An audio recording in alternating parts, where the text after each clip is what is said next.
శ్రీ గురుదేవ దత్తకి జై. ఈరోజు మనం చెప్పుకునే మంచి మాటలు బాబా గురించి. సచ్చరిత్రలో 13వ అధ్యాయంలో భీమాజీ పాటిల్ యొక్క రోగాన్ని దాన్ని ఎలా పోగొట్టారు బాబావారు అని చెప్పి ఆ విషయాన్ని మనం తెలుసుకుందాం. అందరికీ తెలుసు, సచ్చరిత్ర వాళ్ళకి అందరికీ తెలుసు. కానీ మళ్ళీ ఒకసారి మనం బాబావారు ఇందులో ఏం చెప్పిస్తున్నారో ఒకసారి చూద్దాం.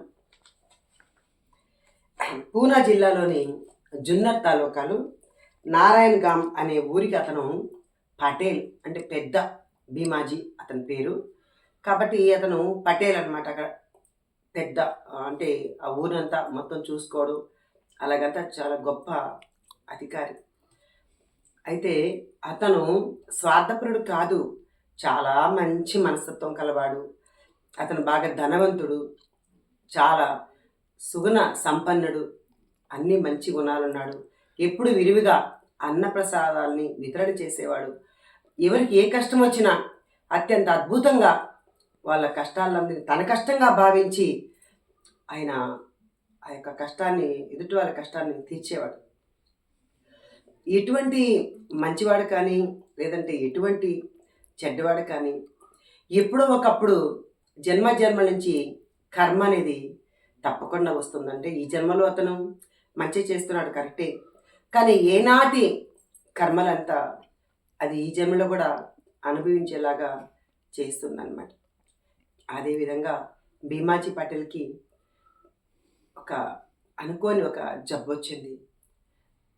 అతను కడుపు నొప్పి, విలువెల్లాడే కడుపు నొప్పి, ఏమన్నా తింటే ప్రాణం పోయేంత బాధ.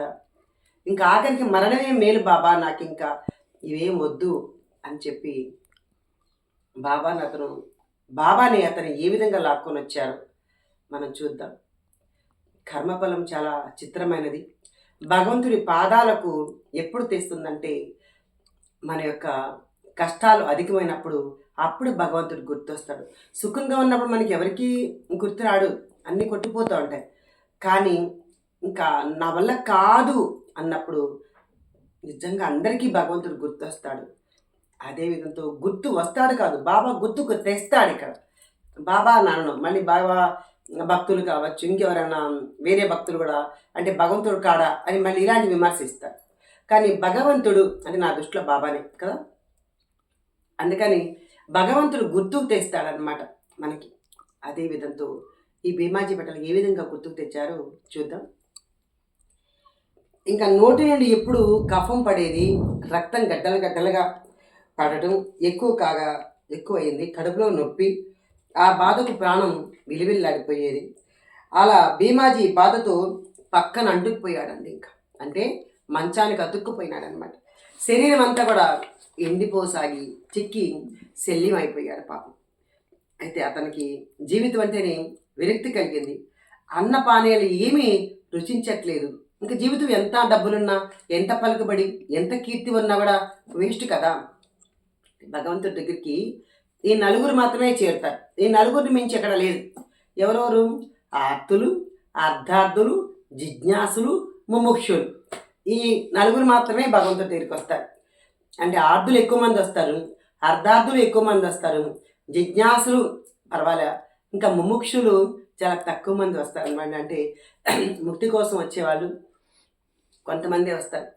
ఆర్ధులు అర్ధార్థులే భగవంతుడి దగ్గరికి ఎక్కువ వచ్చి ఆఖరికి ముక్తి బాబా ఇచ్చేదాకా వాళ్ళని ఆర్ధుల నుంచి అర్ధార్థుల నుంచి ఆ కష్టాల నుంచి తప్పించి బాబా ఏమి ఇవ్వాలనుకున్నారో అది మాత్రమే ఇచ్చి పంపిస్తారు.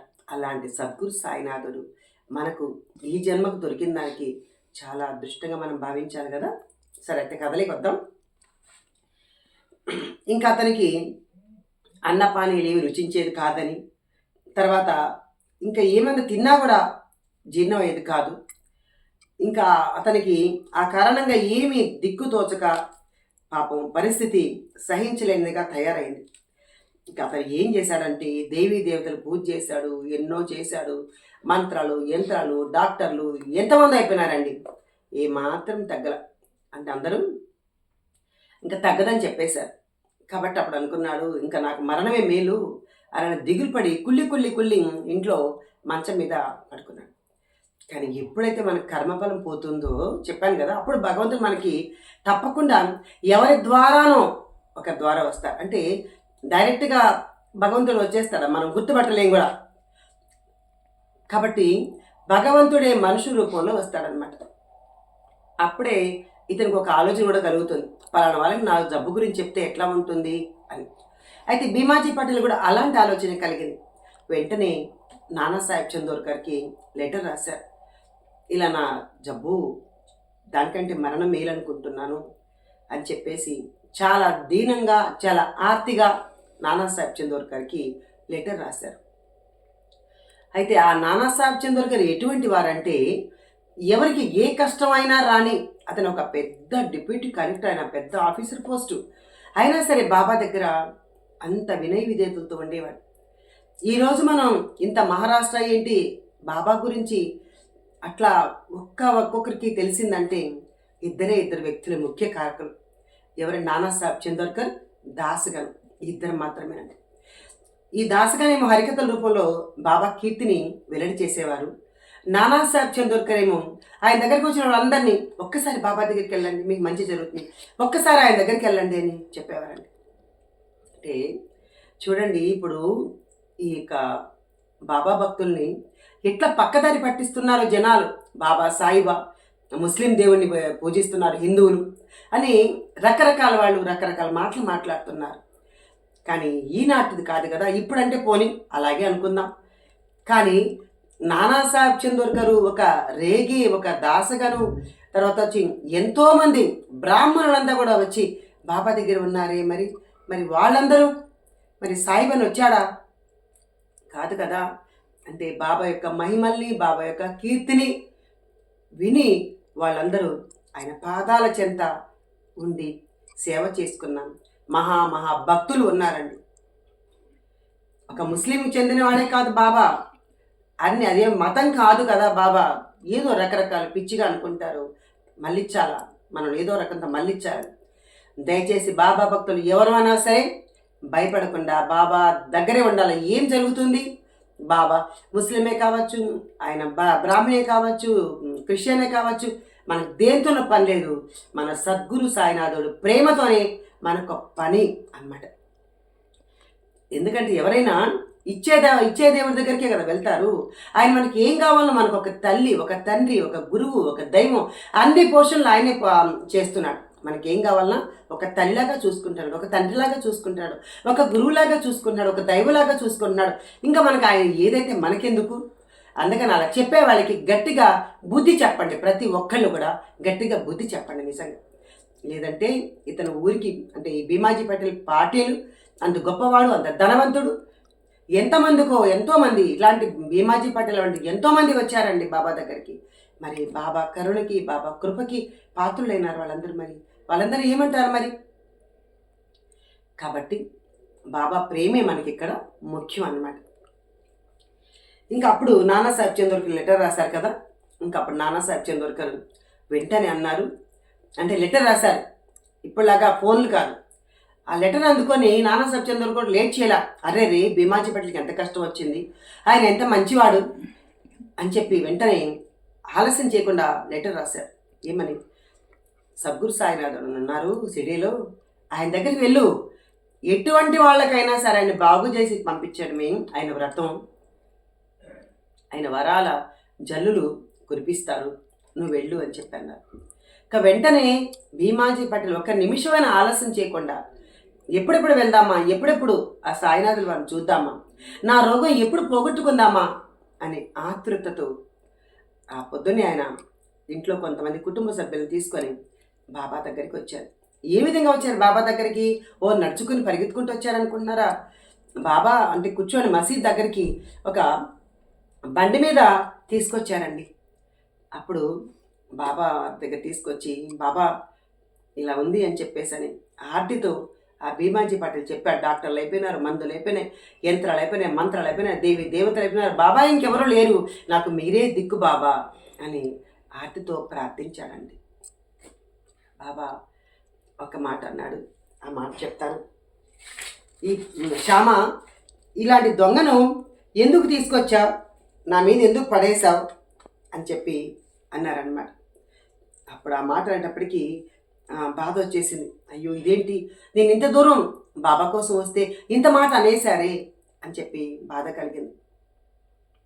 కానీ ఆయన పైకి అలా అన్న ఆయన హృదయం మైనం కన్నా మెత్తంది అని చెప్పి రోజు చెప్పుకున్న పైన ఆయన కోపాలంతా బాబావి, లోపల హృదయం చాలా మెత్తది. అంటే ఎవరైనా ఆర్తితో ఒక కష్టంతో వస్తే అయ్యో అది నా కష్టం అనుకుని బాబా వారు ఆ కష్టాన్ని తీర్చే ప్రయత్నం చేస్తారండి. బాబా ప్రయత్నం కాదు, తప్పకుండా చేసి తీరుతారు. బట్ ఆర్తితో మళ్ళీ అడిగాడు, బాబా మీరే దిక్కు బాబా, మీరు అలా అనమాకండి బాబా అని అంటే వెంటనే తన ఆర్తి ప్రార్థనకి కరిగిపోయారు అన్నమాట బాబావారు. చూసారా, అంటే మనం కూడా ఒక కష్టం వస్తే ఇలా అడిగేసి అలా వదిలేయకూడదు. ఆ కష్టం తీరేంత వరకు దాన్ని బాబాని గట్టిగా పట్టుకొని ఆయన పాదాలు పట్టుకొని నువ్వు ఈ కష్టం నాకు తీర్చాల్సిందే బాబా అంటే మన యొక్క కర్మని అనుభవించాలి కదా. నిన్న కూడా డాక్టర్ పిల్లి విషయం చెప్పుకున్నాం. ఆ కర్మను కూడా సులభంగా అనుభవించేదానికి మనకి అనుగ్రహాన్ని ప్రసాదిస్తారు గురుదేవులు ఎప్పుడన్నమాట. అంటే ఒక మహాత్ములు మనకి అలా చేస్తారు. అప్పుడు సరే కూర్చున్నారు బాబా దగ్గర. 5 నిమిషాలకు ఒకసారి రక్తం కక్కునే ఒక భీమాజీ పాటిల్ బాబా దగ్గర 1 గంట 2 గంటలు ఉన్నా సరే ఒక్కసారి కూడా రక్తం కక్కుకోలేదన్నమాట అతను. అప్పుడు సరే వెళ్ళి ఆ వాడలో వెళ్ళి కూర్చో అన్నారు. ఆశీర్వదించేశారు బాబావారు. ఇంకా భీమాజీ పాటిల్ సిడి అంతా కూడా చాలా కొంతవరకు తెలిసినా ఎప్పుడు ఆ మహాత్ముడి దగ్గరికి రాలేకపోయినాడు.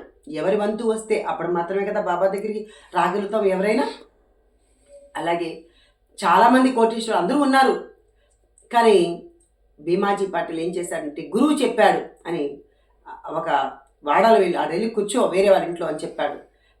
అక్కడ వెళ్ళి కూర్చున్నారు బాబా. అక్కడ ఉన్నారు, అంటే భీమాజీ పాటిల్ అక్కడ ఉన్నాడు. ఆ ఇల్లు ఎలా ఉందంటే మొత్తం దడిగా, మొత్తం ఏ సౌకర్యాలు లేనట్లుందనమాట. ఎందుకంటే ఇతని వ్యాధికి పూర్తిగా తడి ఉండకూడదు, అలా మంచిగా ఉండాలన్నమాట. కానీ అక్కడ ఏం చూశాడంటే భీమాజీ పాటిల్ నా బాబా ఏం చెప్పాడో నేను అదే చేయాలంటే గురువు ఏది చెప్పాడో అదే చేస్తాను అనుకున్నాడు తప్ప అక్కడ నాకు కన్వెంట్ ఉందా, నాకేమో ఏసీ ఉందా, నాకు ఇంకోటి ఉందా అని చూడలేదు. ఇంత ధనవంతుడు అయినప్పటికీ అంటే భగవంతుడు మనల్ని ఎలా నడిపిస్తే అలా మనం నడుచుకోవాలి అని ఇక్కడ మనకి చెప్పారంటే గురువు ఆజ్ఞ శిరసా వహించారనమాట.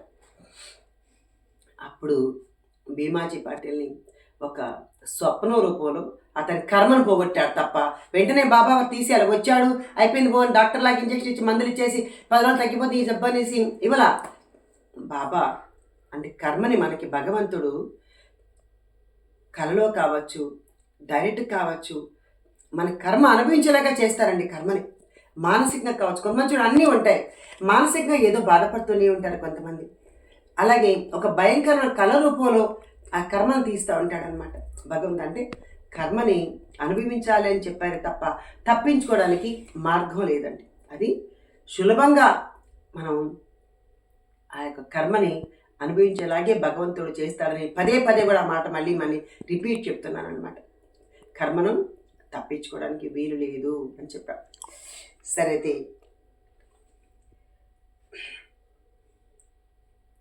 అయితే ఇంకా ఏం చేశారంటే మళ్ళీ ఒక కళ రూపంలో భీమాజీ పాటిల్ని ఆ యొక్క రోగాన్ని పోగొట్టాడండి. ఎలా పోగొట్టాడు చూద్దాం.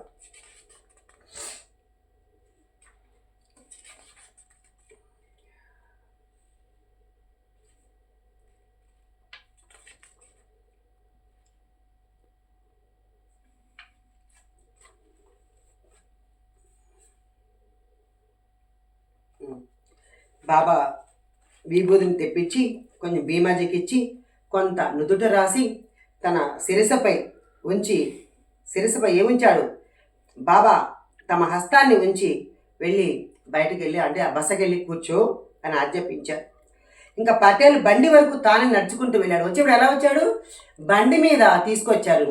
వెళ్ళేటప్పుడు బండి వరకు నడిచి వెళ్ళాడు. అంటే గురువు దగ్గరికి వెళ్ళి పాదాల దగ్గర కూర్చొని ఆయన ఒక స్పర్శ, ఆయన చూపు తగులుతానే మనకు ఒక శక్తిపాతం జరుగుతుందండి. అందుకు మహాత్ముల దగ్గర కూర్చోవాడు.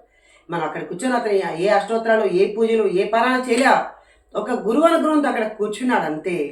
అతనికి ఆ శక్తిపాతం వచ్చింది, శక్తి వచ్చింది. కానీ కర్మను చూడండి ఏ విధంగా తీస్తారు బాబా వారు. ఒకసారి బాబాజీ అంటే ఈ యొక్క భీమాజీ పటేల్కి ఒక కళ వచ్చిందండి. ఒక కళ వచ్చి ఎవరో ఒక గృహస్థుడు అతని ఛాతీని అదింపెట్టి కూర్చున్నాడంట. కళలో ఇది జరుగుతోంది. చేతిలోకి ఒక పొత్రాన్ని తీసుకొని దాంతో భీమాజీ ఛాతని సన్నుకల్లుగా చేసి రుద్దుతుంటే అతని ప్రాణాలు ఉక్కిరి బిక్కిరై కంఠంలోకి వచ్చి వైకుంఠానికి వెళ్ళిపోయినట్లు అనిపించింది. అంటే ఒక సన్నికలు అంటే ఒక మనం ఇదివరకు రోలు ఉండేది, అంటే రోలు రుబ్బే రోలు కాకుండా ఒక పత్రంలాగా ఉండేది. దాన్ని ఇట్లా ఇట్లా మనం పచ్చళ్ళు అల్లము అదంతా జస్ట్ రుబ్బుకునే వాళ్ళు. ఇట్లా అంటే ఇట్లా రుబ్బేది కాకుండా జస్ట్ ఇలా ఒక రాయితో ఇలా మనం రుబ్బుకొనే ఉంటాం. అది పల్లెటూరులో దొరుకుతుంది అనమాట. దాన్ని ఇతని హృదయం మీద పెట్టి ఆ రాయి మీద గట్టిగా కొట్టినట్లు అనిపించింది. అయితే ఉక్కిరి బిక్కిరి అయిపోయి ఇంకా కళ్ళు అసలు అతనికి ఏమీ తెలియట్లా ఆ నొప్పికి. ఇంకా ఇప్పుడు వెంటనే వైకుంఠంలోకి అమ్మో చచ్చిపోయినాడేమో అనిపించేంతగా అయిపోయిందంట. ఆ కళ అయిపోయిన తర్వాత అతని బాగా నిద్ర పట్టిందంట. మనసు కొంచెం విశ్రాంతి కలిగిందంట. ఇంకా పొద్దున్నే లేచాడు. అలాంటి కళ ఇంకోటి కూడా ఇచ్చాడు, కానీ వీడియో ఎక్కువైపోతుందని చెప్పట్లేదు. అంటే కళలోనే బాబా కర్మను తీసివేశాడు అనమాట. ఇంకప్పుడు అతను పొద్దున్న నిద్రలేసి చాలా ఫ్రీ అయిపోయినాడు. చాలా టెన్షన్ లేదు. అతని ఆరోగ్యం అంతా చాలా శక్తివంతంగా తయారైంది. ఇంకా పొద్దున బాబా దగ్గరికి వెళ్ళి ఆనందంతో బాబా దగ్గరికి వెళ్ళి బాబా యొక్క చంద్రవదనాన్ని చూసి ఆ పటేల్కి నిజంగా ఒక సముద్రం ఎలా ఉప్పొంగుతుందో ఆయన ప్రేమ అంతగా ఉప్పొంగిందంట. అప్పుడు బాబా పాదాల మీద తన శిరస్సును వంచి ఆయన ప్రార్థించి ఆనంద సాగరంలో మునిగిపోగా ఇంకా బాబా అంటే అతను కళ్ళు మూసుకొని కళ్ళు మూతలు పడ్డాయన్నమాట. కళ్ళ నుండి అట్లా కన్నీళ్ళు కారిపోతున్నాయి. అంటే నా ఆరోగ్యం ఇంత బాగు చేశాడా, చనిపోయే అతని నన్ను బతికించాడు బాబా, అతని ఏమిచ్చి నేను రుణం తీర్చుకోగలను అని చెప్పి చాలా ఆనందపడిపోయినాడు భీమాజీ పటేల్. తర్వాత ఇంకా కొన్ని రోజులు అక్కడే బాబా కీర్తిని ఇంకా గానం చేస్తూ అక్కడే ఒక నెల రోజులు ఉన్నాడు. ఆ తర్వాత అంటే తను స్మరించుకొని బాబాకు సేవ చేసుకుంటూ తిరిగి వెళ్ళిపోయాడనమాట. అంటే తిరిగి వెళ్ళిపోయినా బాబా ప్రేమని అతన్ని వదలలేదు. మనమైతే భగవంతుడు మనం మేలు చేశాడు కదా అని ఆ మేలు చేసినంత దాకా గుర్తుపెట్టుకొని మర్చిపోతాం. కానీ ఇక్కడ బాబా అంటే భీమాజీ పటేల్ అలా చేయలే. అంటే భగవంతుడు నాకింత నా ప్రాణానికి ఇచ్చి పునర్జన్మ ఇచ్చినాను బాబాకు, అంటే భగవంతుడు నేను ఏం చేయాలి అనుకున్నాడు. అప్పుడు మహారాష్ట్రలో కూడా సత్యనారాయణ స్వామి వ్రతం చేసేవారు కదా, మనకు కూడా సత్యనారాయణ స్వామి వ్రతం చేస్తాం. ఆ సత్యనారాయణ స్వామి వ్రతానికి బదులు సాయి సత్యవ్రతం అని ఆ బాబా లీలలు కొన్ని కథల్ని పెట్టి ఆ సాయి సత్యవ్రతం భీమాజీ పటేల్ నుంచి మనకి అక్కడి నుంచి స్టార్ట్ అయిందండి. సిడీలో ప్రతిరోజు కూడా ఈరోజు కూడా సాయి సత్యవ్రతం 100 రూపాయలు ఎంతో టికెట్ అనుకుంటారు. ఆ టికెట్ కడితే వాళ్ళు వ్రతం చేస్తారు. మనకు అర్థం అయినా కాకపోయినా భాష తెలుగు కాదు కదా మంది, అయినా కాకపోయినా సిడీకి వచ్చిన వాళ్ళు సాయి సత్యవ్రతం చేసుకోండి, మన కర్మలన్నీ తొలగిపోతాయి. అంటే వ్రతం చేసుకుంటే తొలగిపోతాయా అని కాదు ఇక్కడ నా ఉద్దేశం. మరి ఎంత గొప్పది కాకుండా ఇక్కడ ఈరోజు కొన్ని ఒక రోజుకి 200 మంది 300 మంది ఆ వ్రతాన్ని చేసుకుంటున్నారు. భాష అర్థం కాదు అయినా ఎందుకు కూర్చుంటున్నారు అంటే మనకి భగవంతుడికి మనం ఇచ్చే కృతజ్ఞతాపూర్వకం ఉండాలండి. ఏదైనా సరే కృతజ్ఞత భగవంతుడికి మనం చేయాలన్నమాట. మన కోసం బాబావారు అలా చేశారు. కానీ మనం భగవంతుడికి ఏమిచ్చి మనం రుణం తీర్చుకోవాలి. అదే భీమాజీ పటేల్ ఇక్కడ సాయి సత్యవ్రతాన్ని ప్రవేశపెట్టి తన యొక్క అంటే ప్రేమను చాటుకున్నాడు భీమాజీ పటేల్. కాబట్టి ఏ వ్యాధినైనా ఏ సమస్యనైనా బాబా ఇట్లా పోగొట్టేయగలరు. కాబట్టి మనందరం ఆయన చరణాలను నమ్ముకొని ఆయన్ని ప్రేమగా ఆయన మాటల్ని మనం ఆచరణలో పెట్టినప్పుడే బాబాకు మనం ఇష్టమైన బిడ్డలు అవుతాం. కాబట్టి మనందరం కూడా సాయి మార్గాన్ని ఆయన యొక్క చేసిన పనుల్ని అంటే బాబా యొక్క మాటల్ని అంటే ఏమేం చేశారు, కుక్కకు అన్నం పెట్టి నాకు అన్నం పెట్టినాడు అన్నాడు, ప్రతి జీవికి అన్నం పెట్టి నాకు పెట్టినట్లు అన్నాడు. ఎవరినో కొడితే బాబా మీద దెబ్బలు చూపించారు. ఎవరిని బాధ పెట్టొద్దండ్రా అన్నాడు. సచ్చేట్ల మన చిన్న చిన్న చిన్న మాటలతోనే బాబా ప్రేమకు అనంతంగా మనం నోచుకునేదానికి అదృష్టాన్ని అవకాశాన్ని మనకు అందరికి ఇచ్చారు బాబా. అలాంటి సద్గురు సాయినాథ్ మహారాజ్కి జై మా.